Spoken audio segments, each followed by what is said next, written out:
Sigurado ka na ba sa gagawin natin? O mahal, akong bahala. Hindi natin malalaman kung hindi natin susubukan. Sige, ikaw bahala. Nay! Nay! Nay! Ano po? Mano po?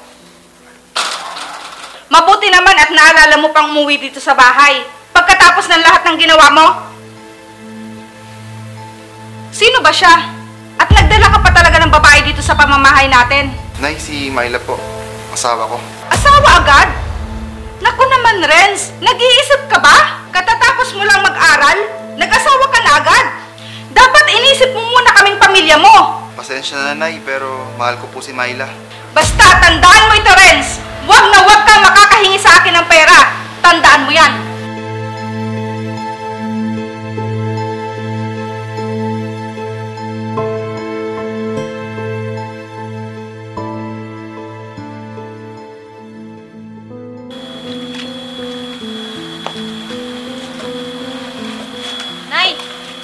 Nay, wala po ba kayong extra na sabon?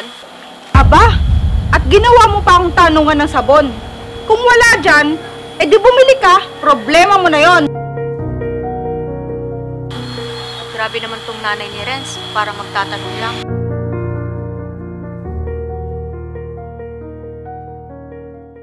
O mahal, tapos ka na ba maglaba? Hindi pa, mahal. Saglit lang, bibili muna ako ng sabon sa tindahan. Sige, mahal.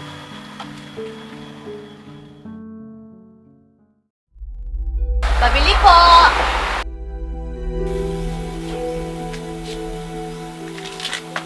Miss, parang kilala kita. Nagkita na ba tayo noon? Ay, hindi po. Hindi ko po kayo kilala, kuya.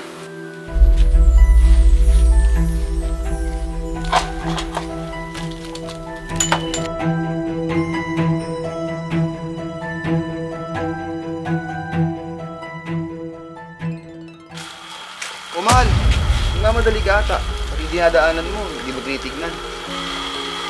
Wala, mahal. Yung aso kasi natatakot ako. Akala ko kakagatin ako.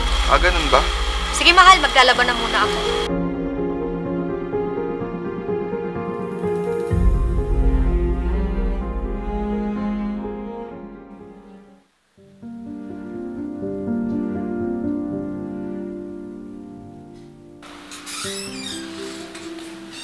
Aba, ang ganda naman yata ng upo nyo dito.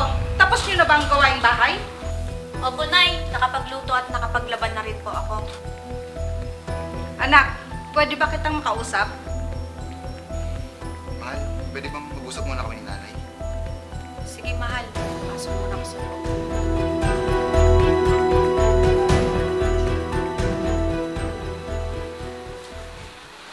Anak, seryoso ka ba sa napangasawa mo? Ba't po yung natanong, Nay? May problema ba kay Myla? Kasi parang mabigat ang pakiramdam ko sa kanya. Nay naman, mabait po si Myla. Sa kanya ko po nahanap ang hinahanap kong katangian ng isang babae. Ganun ba, anak? Sana nga. Para kasing may tinatago eh. Nay naman, tumigil nga kayo. Yan na naman kayo eh. Lahat na lang pinakikilaman ninyo. Sinasabihan lang kita, kung ako ang tatanungin mo, hindi ko siya gusto para sa'yo.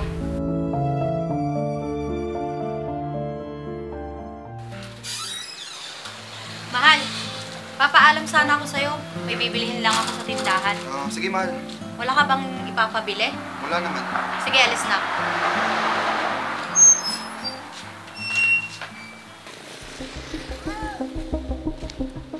Pre, kumusta yung inuman nyo kagabi? Ayos lang, nalasing kami. Buti pre, hindi masakit yung ulo mo. Pre, yung sinasabi ko sa'yo, yung nakilala ko sa bar. Ayos pre, napakaganda at sexy pa. Siyempre, malakas ang karisma natin eh. Tara, lapitan natin. O sige. Miss, ikaw nga yung nakilala ko sa bar. Hindi ako pwedeng magkamali. Ha? Ano bang sinasabi mo? Ba't ba ang kulit mo? Hindi nga kita kilala. Sus, maang-maangan ka pa. Ikaw yun, hindi ako pwedeng magkamali. Naitable pa nga kita eh. Kakamali ka. Sinasabi ko na nga ba eh, may tinatago itong babaeng to. Humanda ka pag uwi mo.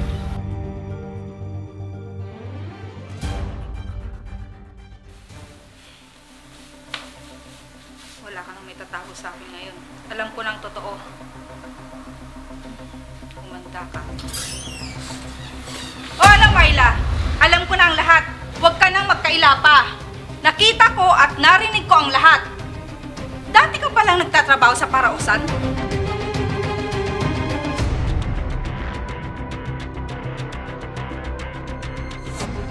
Kaya pala, madali mong nakuha ang anak ko.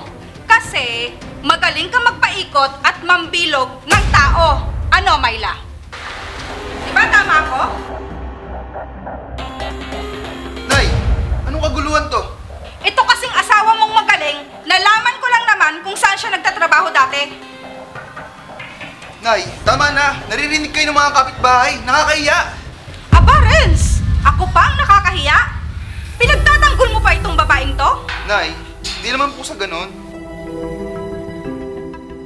Pinag-aral kita at pinagtapos. Pero anong ginawa mo? Sinira mo ang lahat ng tiwala ko sa'yo. Tapos, ganito pa ang gaganti mo sa akin? Nay, ano ba? Tama na. Lumayas ka dito sa pamamahay ko. Nakakadiri kang babae ka. Opo, inaamin ko po na ganun po ang dating trabaho ko.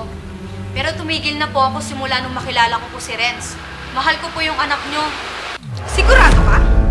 Si Renz po ang nagpabago sa buhay ko na akala ko dati ay wala nang patutunguhan. Tama po siya, Nay. Simula po nung umalis ako dito sa bahay, hindi ko alam kung saan ako pupunta. Kung saan ako natutulog at napadpad. Pero simula nung makilala ko si Myla, doon nagbago ang buhay ko. Aba, pinagmamalaki mo pa yung babaeng yan? Samantalang ako na magulang mo, hindi? Nay, hindi ako nagsisisi sa ginawa ko. Dahil doon, nahanap ko ang babaeng makakasama ko sa habang buhay. Kung sinusumbat mo sa akin lahat yan, Renz, pwes, lumayas kayo dito. Hindi ko kayo kailangan. Ang sama talaga ng ugali nyo, Nay. Akala ko pa naman, matatanggap nyo kami. Kaso, hindi pala. Nagkamali ako. Tara na, umalis na tayo dito. Wala talaga makakatis na ugali nyo. Kaya iniwan kayo ni tatay.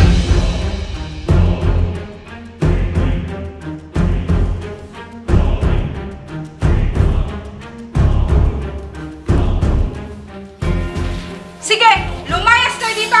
Mga walang utang na loob. Parehas lang kayo ng ama mo.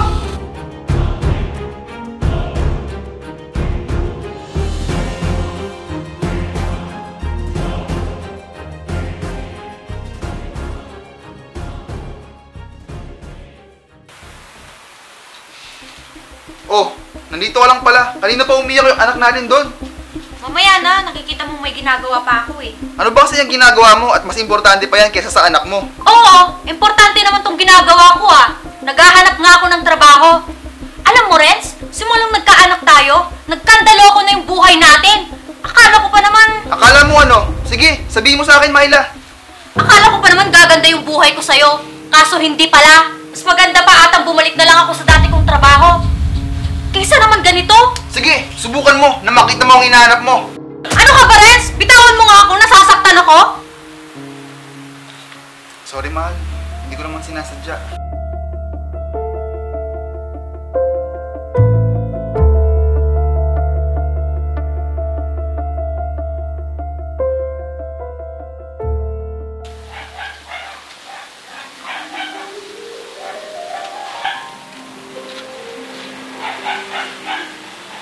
Oh, Myla. Dumating ka na pala. Kamusta ka na? Oh, ba't parang pang Biyernes Santo yung mukha mo? Oo, lagi nga kaming nag-aaway ni Renz. Simula nung nagsama kami, parang naging mas komplikado yung buhay namin. Ganun ba, Myla? Di ba umuwi kayo dun sa bahay ng nanay ni Renz? Anong nangyari? Hay nako, yung nanay ni Renz, napakapangit ang ugali. Kung makapagsalita, akala mo kung sinong manghusga. Wala ka talagang laban sa mga ganyang tao. Akala mo kung sino silang perpekto sa mundo. Sinabi mo pa. O ikaw, anong pinagkakabalan mo ngayon? Eto, nagtitinda ng kung ano-ano, pangpaganda, ganyan. Bakit? Umalis ka na rin ba sa dati nating trabaho? Oo, Myla. Gusto ko na rin magbago yung buhay ko. Kaso Ano? hinahanap-hanap ko pa din yung dati nating trabaho. Kasi malaki yung kita doon. Di tulad ngayon, parang barya na lang. Ano ka ba? Dapat nga matuwa ka ngayon. Kasi kahit papano, kahit konti lang yung kinikita mo, galing naman sa malinis na paraan. Kung sa bagay. O paano, Myla? Maiwan na kita dito. May pupuntahan pa kasi ako. O sige, Mercedes, mag-iingat ka. Ikaw din, Myla. Sunod, labas naman tayo para makapagkwentuhan naman tayo. Sige.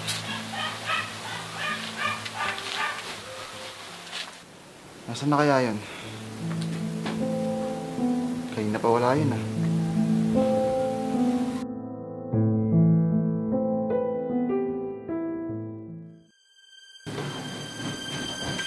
Mahal, saan ka ba galing? Halika na, kain na tayo. Hindi na, kakatapos ko lang magmerienda. Sandali lang.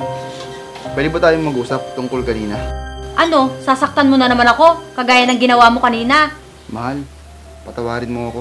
Nadala lang ako kanina. Hindi ko naman intensyon na saktan ka. Pasensya ka na, mahal. Hindi na mauulit. Oo, Renz, sana nga hindi na maulit. Gusto ko lang naman maghanap ng trabaho para kahit papano mabawas-bawasan yung mga gastusin natin dito sa bahay at pangangailangan ng anak natin. Hayaan mo, bukas na bukas, maghanap na ako ng trabaho. Sana nga makapaghanap ka kasi matagal mo nang sinasabi sa akin yan eh. Oo, mahal. Gagawin ko ang lahat. At balang araw, giginhawa rin ang buhay natin. Huwag mong sabihin, Renz, gawin mo.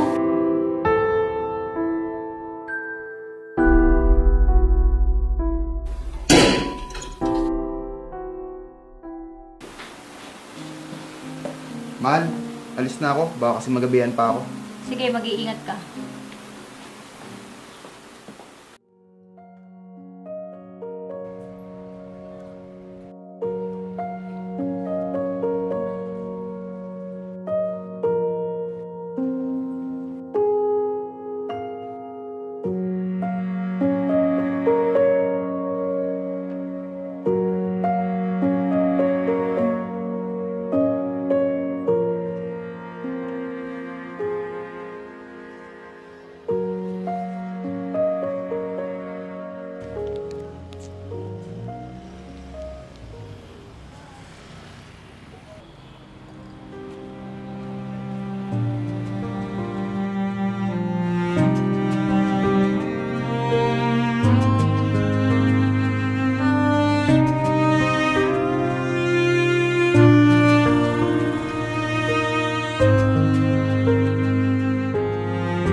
Pre, shot.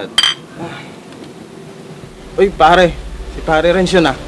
Uy! Yayain natin. O pare. Pare!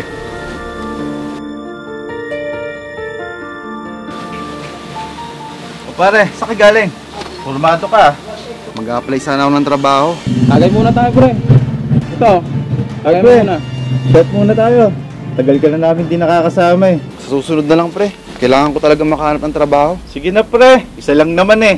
Ngayon lang, sige na. Ito, pre, oh. Tagay mo. Sige. O, Salamat, pre, oh. Puka muna. dito pare. Ano, pre? O pare, cheers! Oh, cheers, pre.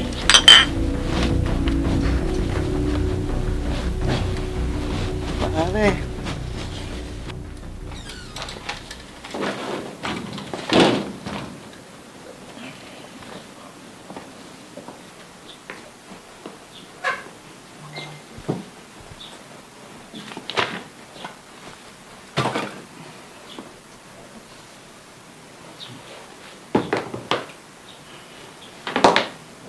Aba! Ang galing! Akala ko ba maghahanap ka ng trabaho? Pasensya na, mahal ah. Napadaan kasi ako sa tindahan. May nagiinuman pala. Eh, niyaya akong mag-inom. Hindi ko naman matanggihan. Baka kasi ano pa sabihin sa akin. Aba, Renz! Kanina pa ako nag-aantay sa'yo! Ni wala ka man lang chat kung nasaan ka!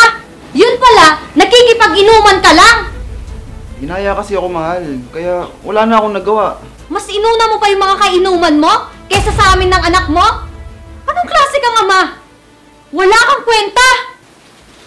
Oo na! Wala na akong kwenta! Porque wala akong trabaho, wala na akong kwenta! Eh ano pa nga ba? Nagsisisi ako dahil ikaw ang napangasawa ko. Akala ko ikaw nga'y makakasama ko habang buhay. Hindi pala. Ikaw! O sige, tuloy mo. Nang hindi mo na ako makita sa bahay na to. Wala kang kwenta. Sana hindi na lang kita nakilala.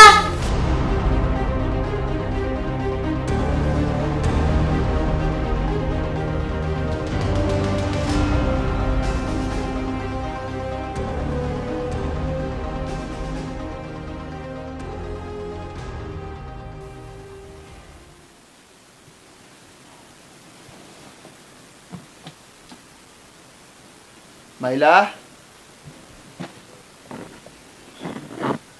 Myla? Myla?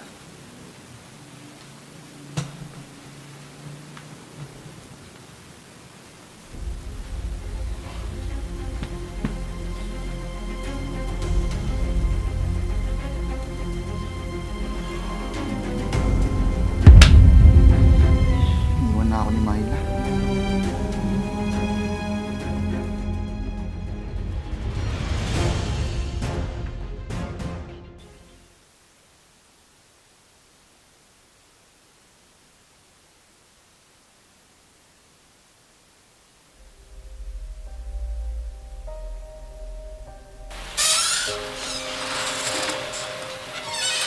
Nay, O, Renz! ano po? Bakit? Anong nangyari, anak? Bakit hindi mo kasama si Myla? Nay, iniwan na po ako ni Myla at iniwan niya po sa akin ng anak namin. Sinasabi ko na nga ba iba yung kutob ko sa babaeng yon. Hayaan mo, anak, nandito naman ako para tulungan ka. Ito na ba ang apo ko? Ang ganda-ganda naman niya. Mana sa lola. Halika nga, bebe. Nay, salamat po. Sa kabila po ng mga nangyari, tinanggap niyo pa rin kami ng anak ko. Pagpasensyahan mo na din ako sa inasal ko noon. Alam kong nasaktan kita, anak. Pero pinagsisihan ko na ang lahat ng yon. Anak, lagi mo itong tatandaan na walang magulang na hindi kayang tiisin ng anak. Kapag nakikita niya itong nahihirapan, mahal na mahal kita, anak. Mahal na mahal ko din po kayo, Nay. Patawad po.